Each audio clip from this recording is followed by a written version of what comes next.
예, 힘들었는데 당신 때문에 버텼어요. 안 할 거예요? 빨리 말하라고요. 살기 힘들었는데 당신 때문에 버텼어요. 버리지 않아서 고마워요. 버리지 않아서 고맙습니다. 네. 오늘 우리가 함께 나눌 말씀은 고린도후서 12장 7절에서 10절까지입니다. 함께 읽겠습니다. 받은 계시들이 나로 교만하지 않게 하시려고 내 육체에 가시 곧 사탄의 사자를 주셨습니다. 이는 나를 쳐서 교만하지 않게 하시려는 것입니다. 나는 이것이 내게서 떠나도록 주께 3번이나 간구했습니다. 그러나 그분은 내게 말씀하셨습니다. 내 은혜가 내게 족하다. 왜냐하면 내 능력이 약한 데서 온전해지기 때문이다. 그러므로 나는 내 약한 것들에 대해 크게 기뻐하며 자랑할 것입니다. 이는 그리스도의 능력이 내게 머물게 하기 위함입니다. 그러므로 나는 그리스도를 위해 약한 것들과 모욕과 궁핍과 핍박과 공경 가운데 있으면서도 기뻐합니다. 왜냐하면 내가 약할 때 그때 곧 강하기 때문입니다. 아멘. 지난 시간에 우리 그 고난에 대한 말씀들을 많이 나눴어요. 사람들이 살아가면서 찾아오게 되고 만나게 되는 자연스러운 고난들, 질병, 사고, 뭐 내 마음대로 안 되는 일들, 절망, 맞죠? 그런 것들이 있는데 그건 고난 축에 들어가는 게 아니라 모든 사람이라면 겪을 수밖에 없는 일이라고 말씀을 드렸죠. 이 모든 사람들이 겪을 수밖에 없는다는 이유인 것은 모든 사람들이 피하고 싶어 한다는 것과도 동일어가 됩니다. 그렇죠? 그래서 뭘 가져요? 그런 일들을 피하기 위해서 종교를 갖죠. 그렇죠? 네. 솔직히 잘 되기 위해서 종교를 갖는다기보다는 잘못되지 않게 하기 위해서 종교를 갖는 게 아닌가라는 생각을 하게 됩니다. 자신이 믿는 신에게 빌어서 무병장수, 망은사형통, 영생복락을 얻으려고 합니다. 교회를 다니는 이유도, 또 교회를 다닌다는 표현을 쓸게요. 예수를 믿는 이유도 어쩌면 그것 때문이 아닌가라는 겁니다. 그리스도인들의 문제점, 대한민국 그리스도인들, 어쩌면 전 세계에 있는 모든 그리스도인들의 문제점이 바로 그런 고난을, 그런 식의 고난들을 피하기 위해서 예배당을 찾고 예수를 믿는다는데 있지 않냐는 겁니다. 그리고 그런 것을 고난이라고 생각하는 것이 또 문제라는 겁니다. 그건 고난이 아니라고 그랬죠. 그것은 고난이 아닙니다. 그것은 하나님께서 허락하신, 하나님께서 우리 삶에 주입하신 삶의 그냥 중요한 한 부분 중에 하나예요. 굉장히 중요한 부분 중에 하나예요. 그런 것들을 통해서 우리는 인간일 수밖에 없음을 깨닫게 되겠죠. 나는 인간이구나. 또 그런 것을 통해서 우리는 하나님을 바라다 보게 되겠죠. 그리고 그런 것을 통해서 우리의 한계나 또 우리의 어떤 그 울타리 너머에 계신 하나님을 기대하게 되고, 또 그런 것을 통해서 우리는 변화를 받고 성숙하게 돼요. 안 그러겠어요? 예. 그러니까 진짜 믿음은 뭐냐면 그것이 좋던지 싫던지 무엇이든지 그것을 기쁘게 받아들이는 게 믿음입니다. 왜냐하면 여러분의 삶은 그것이 높든지 낮든지 더럽든지 깨끗하든지 부유하든지 가난하든지 그냥 우리에게 주어진 이 인생, 그 100년 또 뭐 50년 뭐 그 인생은 하나님이 우리에게 주신 선물이기 때문입니다. 믿음은 그것을 그냥 그대로 뭐 하는 거예요? 받는 거예요. 하나님께서 욥한테 바랬던 게 바로 그런 믿음이었어요. 그에게 온갖 재앙을 다 쏟아 부으시죠. 하나님은 그에게 뭘 기대했냐면 그것도 기쁘게 받는 욥을 기대했어요. 그런데 가만히 있나요, 이 인간이? 가만히 있지를 않죠. 내가 왜 이런 일을 당해야 되냐고 하소연을 하죠. 하나님의 말씀은 뭐냐면 네가 뭔데 너만 그런 일 당하지 말라는 법이 있냐라고 책망을 하시는 거죠. 그게 욥기의 핵심이에요. 네가 뭔데 내가 질병을 주고 안 주고 부유케 하고 부유하지 않게 하는 그 모든 권세를 내가 가지고 있는데 네가 뭔데 너한테만 좋은 일이 일어나라는 법이 어디 있냐? 네가 원하는 일만 일어나는 법이 어디 있냐라고 하는 게 하나님의 대답입니다. 그게 욥기의 주제입니다. 그 사람도 그렇게 하지 못했어요. 자신이 바라고 자신이 원하는 삶의 기대에 묶여서 그냥 걱정하고 두려워하며 살았죠. 우리도 마찬가지죠. 남을 돌아보지 못합니다. 그냥 내 삶이 너무나 힘들고 무거워요. 왜냐하면 어떻게든지 잘 돼야 되니까. 어떻게든지 그냥 먹고 사는 걸로 만족 못해. 뭔가 더 돼야 되니까 그냥 내 삶이 너무 버거워요. 삶의 작은 문제나 삶의 작은 어떤 한계점이나 삶의 작은 어떤 그런 그 걸림돌이 생기면 그거 그냥 캥겨가지고 그거 하나 해결하기 위해서, 그거 몇 가지 해결하기 위해서 그냥 거기에 매달려고 집중하느냐, 다른 것을 이렇게 바라다 보지 못해요. 좋은 일이 있어도 불안하고, 그쵸? 나쁜 일 있으면 역시 기분 나쁘고, 절망만 깊어지고, 신세만 한탄하고, 마지막에 그런 인생이 마지막에 어떻게 될까요? 알량한 꿈을 이루지 못하고 자책하다가 절망하다가 아주 극단의 선택들을 하죠. 스스로 목숨을 끊는 일들이 일어나죠. 제가 잘은 모르지만 어떤 그 사회학자의 말에 의하면 사람들이 살아가면서 자신의 삶에 대한 기대 수준이 높으면 높을수록 자살률이 높아진답니다. 어떤 건지 이해가 가시죠? 그러니까 나는 이만큼 살아야 되는데 그만큼 가지지를 못하잖아요, 보통. 그러면 거기에 대한 절망이 그만큼 커지니까. 과거에 우리나라 보세요. 잘 먹지 못했던 그 시대는 굉장히 기대감이 낮았잖아요. 나는 그냥 요만큼만 먹고 살면 되는데 높아지니까. 요거에 관련된 그 사회학자가 한 얘기입니다. 그 사람 말이 전적으로 맞다고 할 수는 없겠지만 그래도 일리가 있는 말이기도 합니다. 그 삶의 기대치에 대해서 성경은 이렇게 말하죠. 전도서에서. 허무하다. 정말 허무하다. 모든 것이 허무하다. 사람이 해 아래서 열심히 일해서 얻는 것이 무슨 소용이냐 라고 말을 합니다. 교회에서 이런 거 가르치잖아요, 이 말씀. 그런데 말로만 그렇게 하는 것 같아요. 그리고 전도서 5장 7절에 이렇게 말하죠. 꿈 많고 말 많은 것은 허무할 뿐이니 오직 너는 하나님을 경외하라. 어떤 말인 것 같아요? 쓸데없이 헛된 꿈 꾸지 말라는 얘기입니다. 뭔가 할 수 있다고, 뭔가 되려고, 나를 즐겁게 하기 위해서, 높아지기 위해서 그렇게 살지 말고 하나님을 어떻게 하라? 경외하라 라는 말입니다. 하나님을 경외한다는 게 뭔가요? 하나님을 예배한다는 게 뭔가요? 하나님을 찬양한다는 게 뭘까요? 그것은요, 뭐 특별한 일들, 종교적인 행위를 하는 것이 아니라 그냥 여러분에게 주어진 그 삶을 그대로 받아들이는 겁니다. 긍정적으로 받아들인다 그러죠. 긍정적인 삶에 대한 이야기들을 많이 하죠. 긍정적인 삶에 대한 이야기들. 텔레비전에서도 그런 강의들 많이 하잖아요. 그러니까 긍정적인 삶이란 내가 하나님을 잘 믿으면, 그리고 내가 높고 큰 꿈을 꾸게 되면 그 꿈대로 될 것이다, 뭔가 좋은 일이 일어날 것이라고 생각하는 것이 긍정적인 삶이 아닙니다. 그것은 긍정적인 삶이 아니라 그것은 이제 망상에 사로잡힌 아주 불쌍한 인생이 되는 거죠.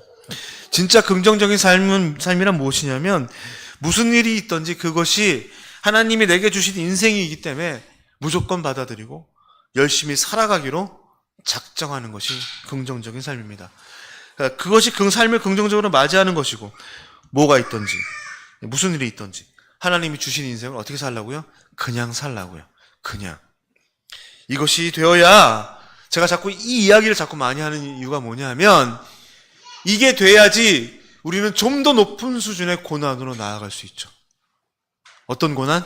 그냥 삶에 일어나는 그런 식의 어떤 고난과 불행이 아니라 예수 때문에 내가 받지 않아도 되는 고난을 받는 것, 그 고난까지 갈 수 있잖아요.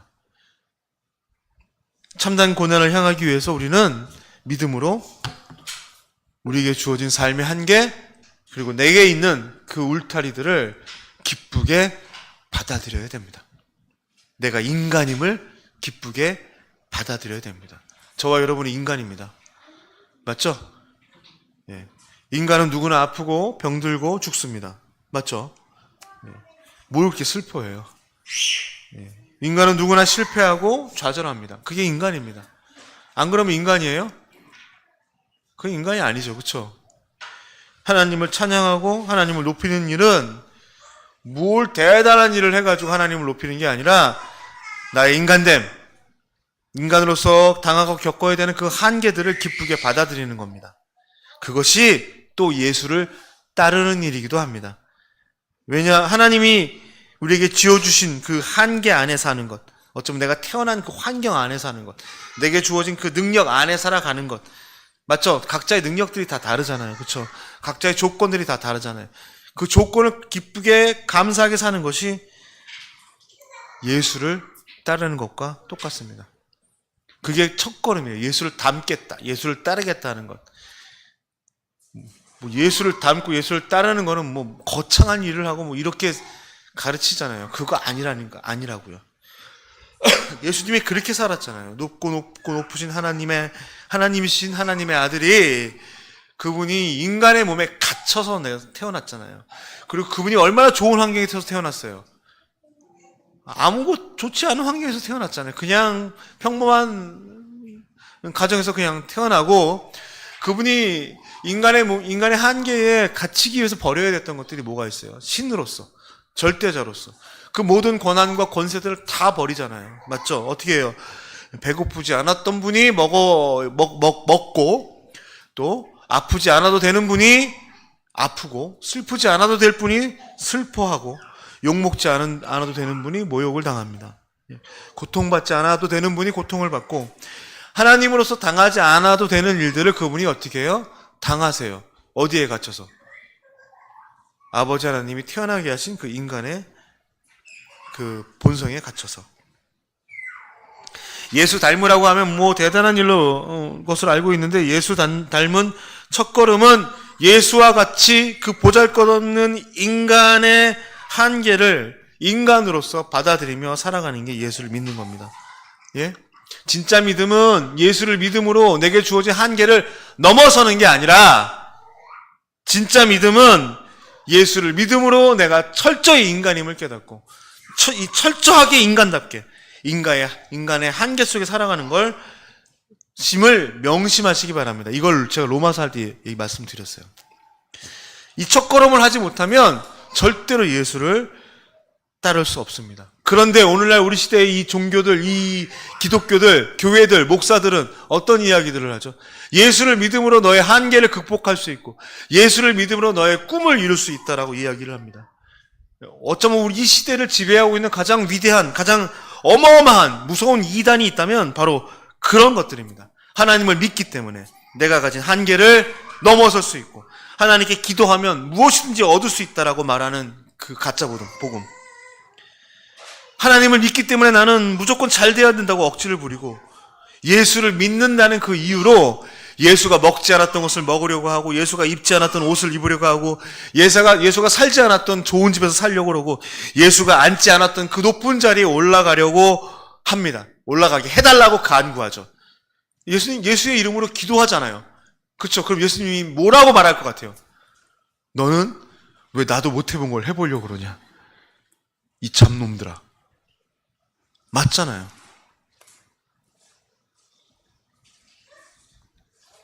그게 가짜 복음이고 마귀의 복음입니다. 그런 거짓 선지자들이 전하고 있는 그 더러운 복음 위에 대한민국 교회가 세워져 왔어요. 왜? 그때는 경제 성장이 막 시작되는 시기였으니까, 또 베이비 부무 시대였으니까 사람도 많고, 그 다음에 그때 성공하지 않은 사람이 별로 없어요. 경제가 갑자기 확 좋아지면서. 이게 경제가 좋아져서 사람들이 먹고 살기 좋아진 건지, 기도를 해서 먹고 살기 좋아진 건지를 분석할 수가 없어요. 그 예수 믿는 사람들은 내가 기도를 했기 때문에 먹고 살기 좋아졌다고 생각할지 모르지만, 미안한데 그때는 교회 다니는 사람뿐만이 아니라 절에 다니는 분도 먹고 살기 좋아졌다는 걸 명심하십시오. 어떤 말인지 아시겠죠? 80년대 90년대를 얘기합니다. 그때 급격한 성장을 이루어요, 대한민국 교회가. 왜? 그 가짜 복음 위에. 그러나 명심하셔야 될 게 뭐냐면, 다 그랬던 것도 아니에요.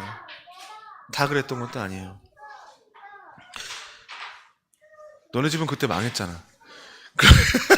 다 그랬던 것도 아니에요.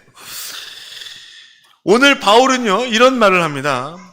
받은 계시들이 지극히 큰 것으로 인해 나로 교만하지 않게 하시려고 내 육체의 가시 곧 사탄의 사자를 주셨습니다.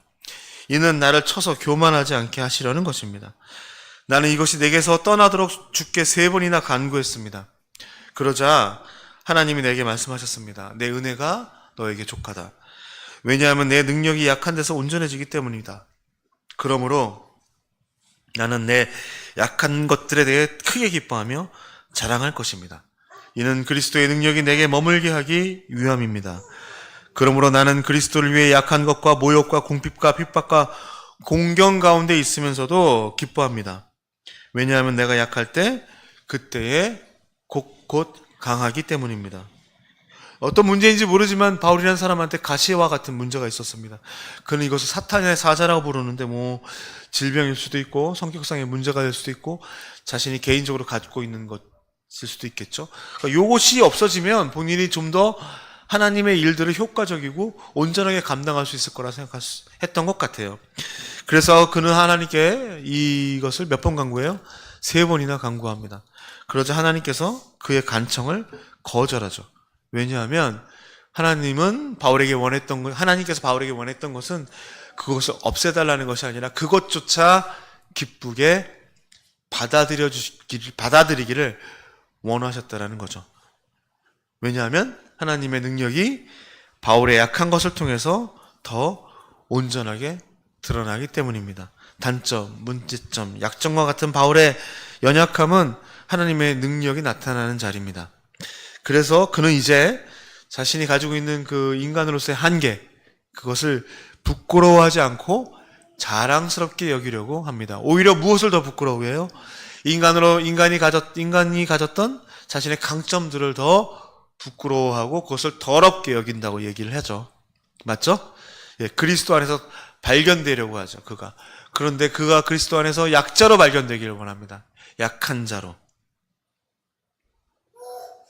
한 인간으로서 인간답게 인간의 자리에서 자신이 넘을 수 없고 스스로 극복할 수 없는 자신의 한계, 하나님이 그를 가두어 놓았던 그 장애물, 그 가시를 기쁘게 누리려고 합니다. 그런데 이 사람은요, 거기서 한 걸음 더 나가요. 바울은 그런 약함을 좀 더 많이 경험하기 원합니다. 그래서 그리스도 때문에 이제 새로운 약함들을 자기 몸에 담으려고 그래요. 예수 때문에 겪어야 되는 모욕들, 예수 때문에 겪어야 될 핍박들을 즐거워합니다. 왜? 자신은 약하지만 더 약해질 때 그리스도의 능력이 그에게 임하기 때문이라고 그는 믿기 때문입니다. 바울의 약함을 통해 그에게 임한 은혜가 나타나고, 바울의 낮아짐을 통해 그리스도의 높으심이 나타나고, 바울의 가난함을 통해 예수님의 부요함이 나누어지고, 바울의 약함을 통해 그리스도의 능력이 드러납니다. 그래서 바울은 자신이 약한 것을 자랑하고 자신이 더 약해질 수 있다는 것에 대해서 기뻐합니다. 그것이 뭐예요? 그게 고난이에요. 자신이 약함을 인정하는 사람만이 자신이 더 약해져야만 된다는 것을 인정할 수 있다는 겁니다. 거기까지 갈 수 있다고요. 그는 다시 이렇게 말하죠. 이제 나는 여러분을 위해 받는 고난을 기뻐합니다. 골로새서 1장 24절입니다. 그리스도의 남은 고난을 그분의 몸된 교회를 위해 내 육체에 채웁니다. 교회를 위해 이제 스스로 약한 자가 되려 하고, 그것을 위해서 예수님이 그에게 남겨두신 고난을 자기한테 채운다라고 말합니다. 진정한 고난이란 나의 약함을 받아들이고 거기에다 그 약함을 더 얹기 위해 그리스도와 같이 스스로 약함을 선택하는 겁니다. 약해지려고 하는 거죠. 우리들은 돈 얘기를 할게요. 누군가를 금전적으로 우리가 돕잖아요. 그러면 우리는 그것을 나의 뭘로 삼아요? 강점으로 삼아요. 아, 내가 참 좋은 일을 했어. 내가 참 선한 사람이야. 내가 주님이 하신 명령을 따랐어. 이렇게 생각을 하죠. 가끔은 이제 이렇게도 하죠. 어떤 정말 정신 나간 사람은 누군가를 도울 수 있는 재물을 내게 주신 것을 감사하는 아주 이상한 그리스도인들도 있습니다. 교회에서 잘못 배운 거죠. 아니죠. 예수를 안 믿는 거죠. 그렇게 선한 일로 스스로를 자랑하는 것들이 다 하나님을 모독하는 행동이고 예수를 따르지 않는 행동들이에요. 왜냐하면 내가 남을 도우면서 내가 강자가 되잖아요. 맞죠? 나의 강함을 자랑하죠. 그게 얼마나 웃기는 건지 아세요? 그거 하나님이 하나도 안 받아요. 하나님이 가난한 사람은 뭐 나눠주고 사진 찍어주고 막 그러는 거 있잖아요. 하나님이 안 받아요. 제가 옛날에 고등학교 3학년 때 그 중앙교회 다니는 친구를 따라서 그 토요일날 새벽 기도회를 딱 갔어요. 그날 갔는데 그때 송금선 목사였을 거야. 그 애들 결식 아동이죠. 결식 학생들한테 식사비를 나누어 주면서 이제 사진을 찍더라고요. 그 강단에 사진 찍는데 거기까지는 좋은데 우리 그 코미디에서 그 당시 때 그 웃으면 보교와요인가 거기서 그런 장면이 연출됐어요. 뭐 이렇게 선물을 나눠주고 선물 다 다시 뺏어요. 왜냐하면 사진을 찍지 못했다고. 그런데 그 짓거리를 거기서 하고 있더라고요. 그래서 내가 그때부터 내가 예수를 믿지 말았어야 되는데 그때 그 교회 본성이 드러난 건데 내가 그거를 못 몰랐어요. 그때 내가 경악을 하고 웃었는데 그런 미친 짓을 하는 교회에 있었다는 것 자체도 또 내가 그걸 또 기어 들어간 것도 웃기고요. 하여튼 되게 아이러니해요. 그 생각들을 할 게 되면. 나를 데려간 그 친구는 예수 안 믿어요. 그때 거기 그 중고등부 학생부 회장이었는데 걔는 예수 안 믿어요. 그러니까 그런 식의 일들 다시 생각하세요. 제대로 도와준 게 아니에요. 그건 도와준 게 아니에요. 오히려 그 사람이 날 도와준 거죠. 그 사람 덕분에 내가 폼 잡고 그 사람 덕분에 그냥 둬요. 괜찮아요? 그 사람 덕분에 내가 번쩍거리고 그 사람 덕분에 내가 사진 찍잖아요. 그 사람이 나를 도와준 거네요. 맞죠? 그 사람의 약함이 나의 강함을 드러나게 해줬으니까 고맙네, 감사하네. 얼마나 더러운 짓거리예요. 그건 고난이 아니에요. 맞죠? 고난이 아니에요. 다시 생각하세요.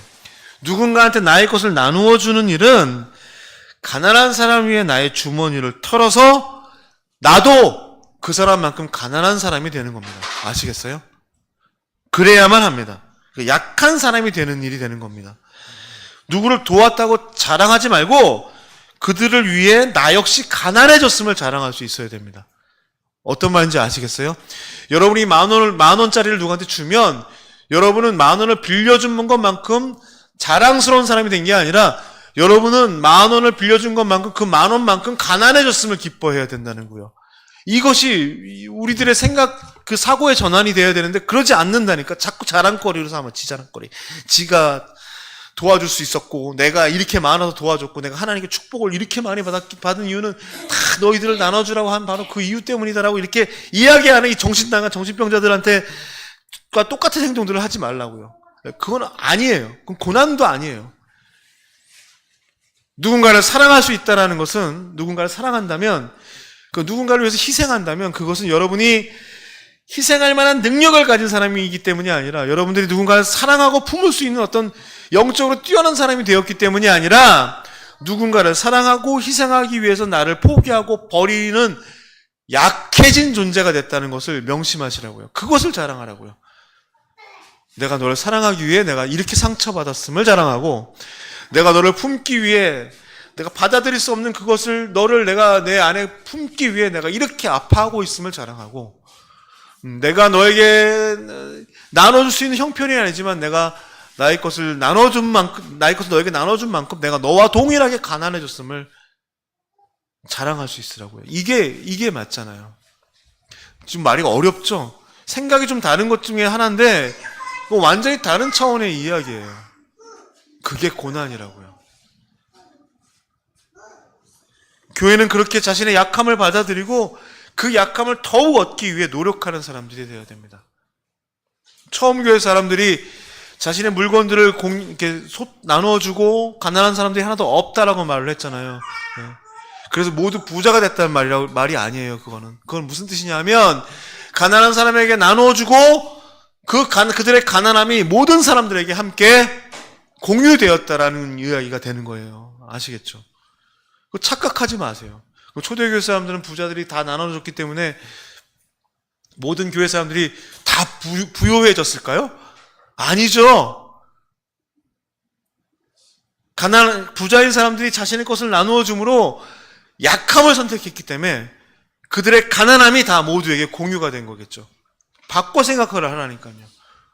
이거 생각이 하나의 차이인데 다른 얘기가 되는 거예요. 전혀. 하나는 하나님을 망령되이 여기는 하나님을 모독하는 행동이고, 하나는 하나님을 높이는 진정한 고난을 취하는 모습이 된다는 거죠. 그것이 세상과 다른 능력이었고, 그것이 하나님의 나라를 드러내게 됐습니다. 나 자신에게 집중해라. 언제나 나를 1순위에 두어라. 다른 이의 삶에 한눈 팔며 살기엔 내 인생이 너무 소중하다. 이 시대를 지배하는 목소리입니다. 교회에서도 이거랑 똑같은 이야기를 하죠. 나의 인생, 그 인생을 완벽하게 꾸미기 위해서 수고하고 노력합니다. 혹시나 자신의 인생에 있을지 모를 장애물과 한계를 극복하기 위해서 종교를 갖습니다. 그래서 예수를 믿죠. 잘 되기 위해서. 우리들의 기도를 한번 생각하십시오. 내가 이룰 수 없는 나의 소원을 이루어지기 바라는 그런 요청들. 교회 기도회에 가보십시오. 무엇을 기도하고 무엇을 기도하라고 합니까? 자신들의 계획과 자신들의 기대를 이루어주기 바라는 그 유치한, 그 갓난아기들의 떼쓰기일 뿐입니다. 오직 나의 삶, 내 것, 내 문제에만 집중합니다. 지금은 너무 바빠서, 지금은 마음의 여유가 없어서 다른 곳에 신경 쓸 수 없다라고 합니다. 그럼 언제 한가하고 언제 여유가 생길까요? 바로 그때는 죽기 직전입니다. 일평생 그 유아적인 그 수준에서 벗어나지 못합니다. 진정한 고난을 알지도 받지도 못합니다. 예수님이 왜 그렇게 자꾸 말씀하시겠어요? 무엇을 먹을까, 무엇을 입을까 걱정하지 말아라. 예? 너희는 오직 그의 나라와 그의 의를 구하라. 이 말의 의미가 어떤 의미겠어요? 그런 복을 받기 위해 예수를 믿는 사람들, 그 사람들이요, 절에 가서 우상에게 절하고 있는 그 사람들하고 다를 것이 없습니다.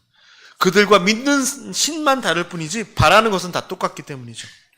그래서 십자가를 걸었다고 다 교회가 아니고, 일요일마다 예수 믿는다고 예수쟁이도 아니고, 그들이 부르는 게 예수라고 해서 그게 다 예수가 아닙니다. 새로운 교회는 참된 믿음, 예수를 믿음으로 예수가 경험했던 그 인간의 한계들, 그분이 함께했던 우리의 약함들을 기쁘게 받아들인 사람들이 되어야 됩니다. 감사와 기쁨으로 그 약함을 누리고 더 깊은 약함을 얻기 위해 고난을 받을 수 있는 사람들이 되어야 됩니다. 오직 그곳에 하나님의 능력이 있고 오직 그 일을 통해서만 진짜 복음이 전파됩니다. 예수님이 말씀하시죠. 내가 진실로 진실로 너희에게 말한다. 밀알 하나가 땅에 떨어져 죽지 않으면 한 알이 그대로 있고 죽으면 많은 열매를 맺게 된다. 자기 생명을 사랑하는 사람은 잃을 것이요, 이 세상에 자기 생명을 미워하는 사람은 영원히 그 생명을 보존하게 될 것이다 라고 말합니다.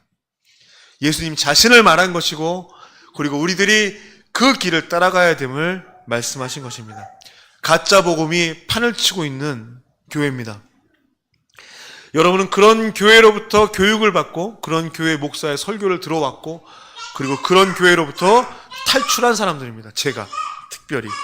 새로운 교회는 다시 절대로 그곳으로 돌아가면 안 됩니다. 거기는 이집트예요. 거기는 애굽이나 같은 곳이에요. 예수님처럼 우리는 땅에 떨어져 죽는 하나의 밀알이 되어야 합니다. 믿음으로 예수와 같이 깊고 깊은 우리의 약함을 기쁘게 받아들이고 더 깊고 깊은 약함을 향해 가난과 낮아짐과 희생과 버림과 비움과 포기를 실천하고 바로 그 고난을 믿음으로 살기를 바라는 우리가 되기를 간구합니다. 그런 저와 여러분을 통해서 거짓 선지자들과 거짓 믿음과 거짓 복음이 지배하고 있는 교회 속에 참된 복음을 드러낼 수 있기를 간절히 바랍니다. 그런 우리를 통해서 교회에 실망했던 예수를 안 믿는 수많은 사람들이 진짜 복음과 진짜 교회의 모습을 보기를 간절히 소원합니다. 그게 저의 소망입니다. 아니, 그게 우리에게 주어진 사명이라고 생각합니다. 함께 기도하겠습니다. 하나님, 우리는 연약합니다. 우리는 약합니다. 내가 주님을 믿는 것, 그것이